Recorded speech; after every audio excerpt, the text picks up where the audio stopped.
Okay, that's the word coming in from Mr. Saraugi from Balrampur Chini. Let's just quickly take a look at what the market is up to and what a solid recovery is what you're seeing from where we started off in trade. Look at the market breadth. I think the bigger recovery has been there. While yes, there is the TCS, ITC, Federal Bank, etc., which are still sulking in trade. But Ashok Leyland has perked up a good 15%. Bandhan Bank holding up 15%. Jindal Steel, NCC, Equitas are all names which are holding out just very, very smartly. Let's also shift focus then to Indian Bank. And lots really to talk about with them. The big PSU bank consolidation, what are the kind of merger synergies which have accrued from there. Let's welcome on board Padmaja Chundru, the MD at Indian Bank, joining in on the show right now. Padmaja, hi, morning, good to have you on the show. How were the share swaps decided? Wanted to understand, and what really is the USP of each bank? What are the key strengths that all of them bring on the table for you? So, good morning to you. It is Allahabad Bank that has been merged with Indian Bank with effect from 1st April. So the merger has gone off smoothly under the circumstances, I should say. The treasury is integrated and all the branches are functioning from day one. All the products have been harmonized. So the synergies will play out in the medium to longer term when we can get to both the cost synergies and also the business synergies that we had anticipated. Before that, it is the COVID emergency that we are first focusing on. All the branches have now are up and running and also involved in the DBT disbursements, the pensions, the salaries. So today the focus, the priority is first on the employee safety. It is to reach out to the customers and make sure all services are uninterrupted.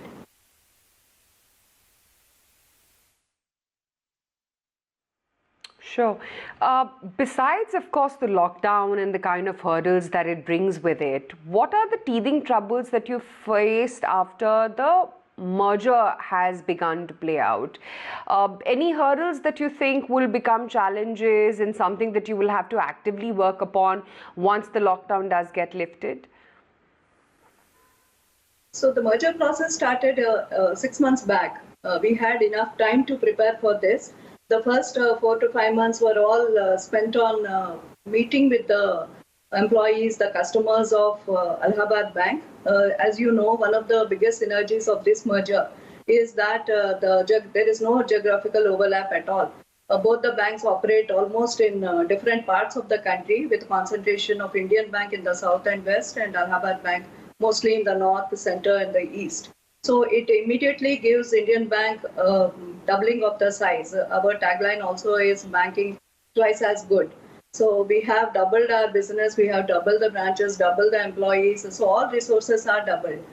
With that kind of a pan-India reach, we are able to now plan a better business for the bank.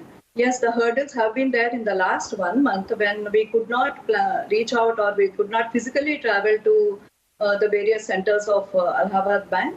And similarly, the trainings that were to happen face-to-face happened mostly through VCs.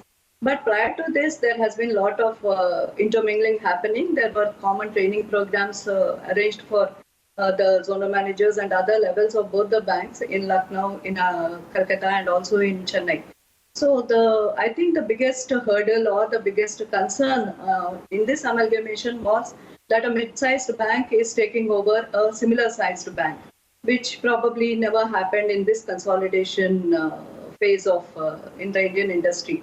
But I think both the banks have worked with quite a good maturity and also worked towards a proper orientation so that we get the basic structure right and also the transparency and fairness in the, you mentioned the swap ratio, but also in other facets of amalgamation.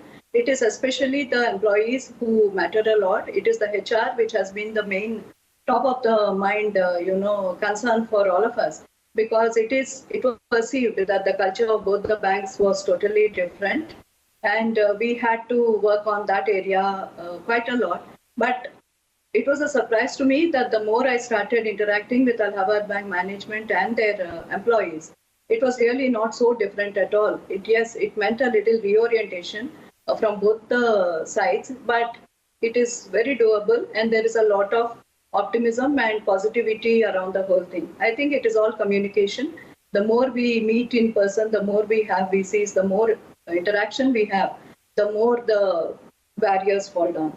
So I expect that immediately after this lockdown is lifted, we will be able to proceed with the rest of the items on the agenda, which were like, the more peripheral ones, the putting up the signages, doing customer meets more in terms of person-to-person meetings, and also town hall meetings with the employees.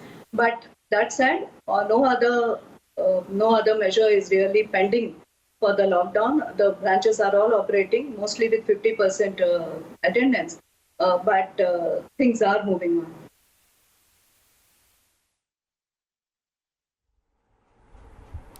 Okay, let me draw two parallels here. One, when SBI merger happened with subsidiaries, it took a couple of years for SBI to integrate their internal subsidiaries. And then the experience of Bank of Baroda and Dena Bank, it's taken them a couple of years before they were able to come up with a clean outlook on credit quality, NPA, recovery. So if I go by these two instances, can I say that the merger on paper is good, great, synergies are matching, but the clarity on book, NPA, everything will take at least 6, maybe 12 months before we get a crystal clear picture?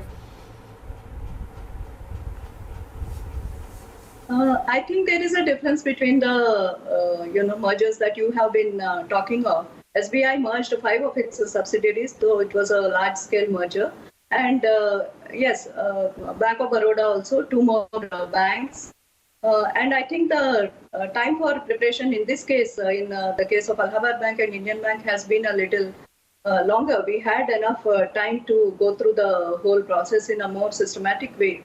And also the Allahabad Bank itself and Indian Bank, the balance sheet of Indian Bank, the strengths are there in the balance sheet, in the business, in growth, everything, and in capital.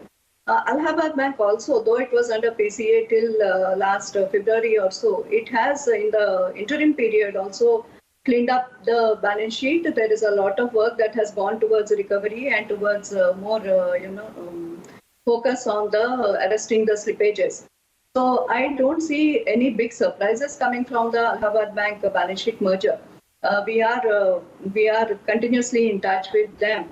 Yes, for the synergies to play out, for the whole integration to happen, especially the IT integration, I think it would take, as you mentioned, about 6 to 9 months or even 12 months for the entire act to play out. But I don't see that this should be any big surprise, other than what we have already planned and already are anticipating, and we are geared up to handle that, both in terms of business and also the capital.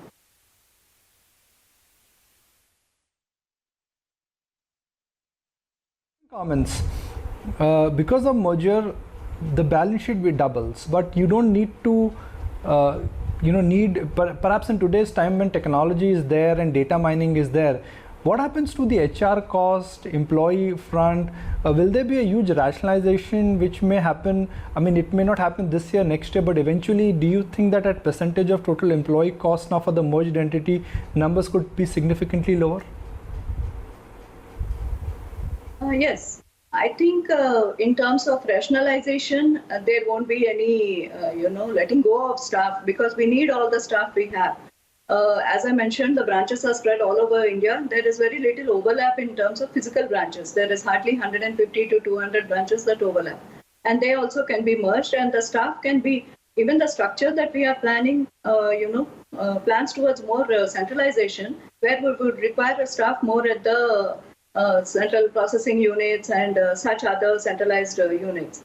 The branches would be more customer facing, they would be more marketing oriented.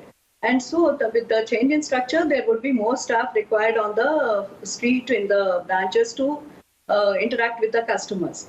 That said, there is a reskilling that is required. We are fully aware of that, and we are working towards that.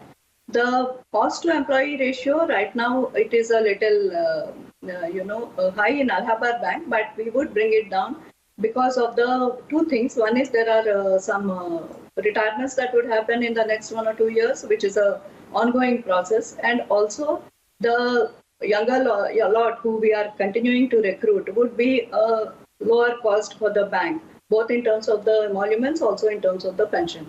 And this would work out in favor of the bank. I think with the growth in business that we are anticipating across the country, this cost to income ratio is bound to come down.